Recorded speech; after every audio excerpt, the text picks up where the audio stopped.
We begin my Rogue One series on the planet Lemu, a quiet, windswept world where Galen Erso and his family are hiding out from the Empire. You're a hard man to find, Galen. This is one of my favorite beginnings of all of Star Wars. I love the introduction of the new planet, the brand new characters, yet you instantly feel the history surrounding them. And the Death Trooper design is still one of the coolest character designs in the new Disney era of Star Wars. So sleek and terrifying. I have 4 main goals for this MOC. Goal number 1 is to create a lush green atmosphere using this carrot stem bar piece. My second goal is I need to figure out the landscaping and border design I will use. This border will carry across the entire series, so I need a base style that feels cohesive while still allowing each MOC to have its own personality.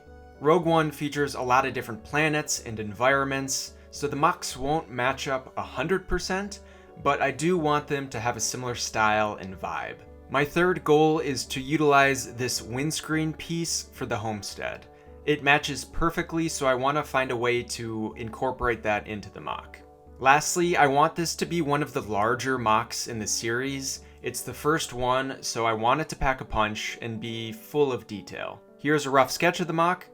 The color palette will be light green, black, dark bluish gray, and white. That's enough talking for now. Let's get to building. We start with a sturdy foundation using 16 by 16 and 8 by 16 plates. I also incorporated some smaller plates to fine-tune the exact size. I really needed to be careful with the size because this MOC serves as the blueprint for all the MOCs that follow. Every brick laid here is a piece I can't use later, so every choice matters. I then reinforced the plates with 2x4 bricks, the structural backbone to all of my MOCs. Next, I needed to work on the black border and finalize that design. Here's what I came up with. It's simple enough to repeat 12 times, but detailed enough to feel upgraded from my Andor series border. I wanted it to just have a little bit more depth and texture to it. This is just one way I'm trying to make this series even more detailed than my Andor series.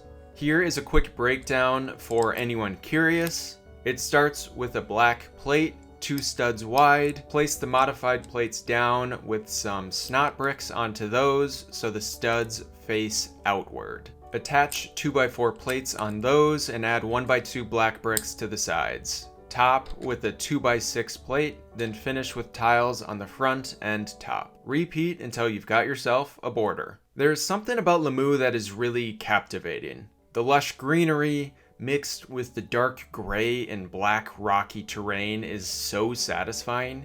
I can practically feel the mist from the damp air when I watch these scenes over again.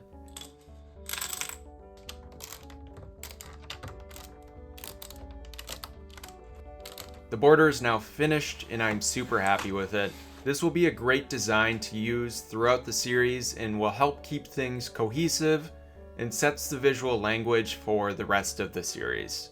After tiling the outside layer of the base, I then needed to plate off the interior to hide all of the filler bricks. Being a MOC builder sometimes means spending hours placing bricks only to cover them up later. Now for the homestead dome. I used 4 of these white windscreen pieces connected with clips and bars to form the sphere. I remember seeing this piece when it first came out in white, and I knew immediately I needed to buy them for this MOC. It took a bit of fiddling to line it up perfectly, and then I topped it off with a large white dish piece to hide the ugly seams and connection points. The homestead sits mostly underground, so I placed it early and built rockwork around it to simulate the existence of a much larger underground base.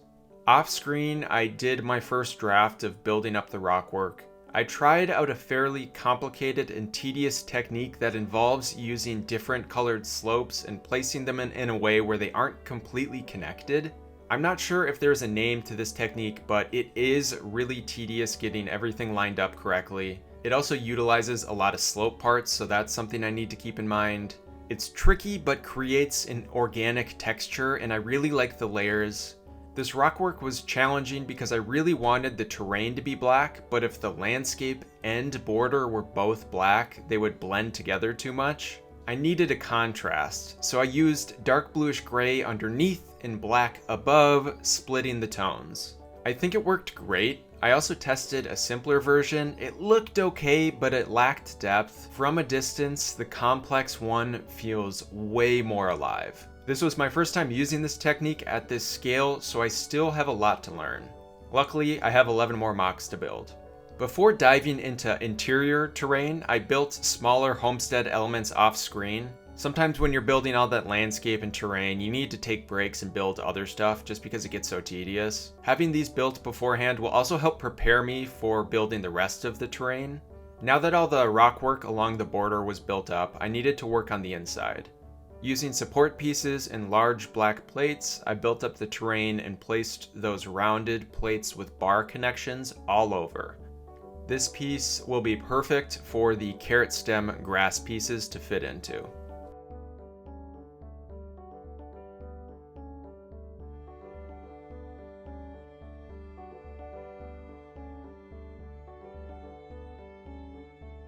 Here is how it looks so far. My vision is really coming to life. The grass texture pops and the white domes look great against the darker rock. I got so excited I even started adding the minifigures already. Reach it! Don't get cocky! Next, I filled in more grass and added darker rock work around the domes.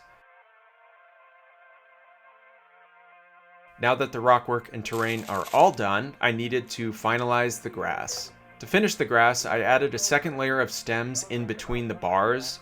They just wedge in by friction, giving it that natural, wild look. But farming.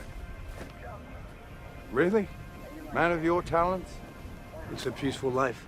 Don't flip this MOC over though, because they will all fall out. I'm trying to cover up as much light bluish gray as possible and make the grass really, really lush. Almost so it doesn't even look like Lego. I also added these light green hot dog pieces in place to simulate areas where the minifigures have walked through. It looks so awesome and sells the realism. Last minute, I also decided to extend the entire MOC to add more rock work behind the dome. I felt like the MOC wasn't balanced enough, and some dark bluish gray rock work behind the dome would do that. Yup, I think it looks so much better now and a lot more balanced. I'm really happy I made that decision. Before the big reveal, a quick spotlight on the minifigures. These three are all custom made by Orbital Minifigures. The second I saw them, I knew I had to buy them for this series, and I never buy custom minifigures. I swapped out a few hair pieces to match the scene better. Director Krennic's torso and head are also from Orbital Minifigures, and the Death Troopers are just official LEGO minifigures with brick arms weapons. Now that everything's placed, here it is, the finished LEGO MOC and the first MOC in this Rogue One build series. The mix of greens and grays, the domes tucked inside of the hillside, the Death Troopers marching through the mist, it all came together so much better than I hoped. Every series needs a strong first chapter, and this feels like one. Looking back, I love how cohesive the border design turned out and how alive the grass feels. If I could change one thing, maybe I'd experiment more with layering in the terrain for even smoother transitions between grass and rock, but overall, I'm thrilled with the MOC. Next time, we leave the calm fields behind and travel to the crowded chaos of the Ring of Kafrene, where Cassian Andor begins his story. This series is just getting started, and I can't wait to share what's next. Stay creative, everybody, and I'll see you soon.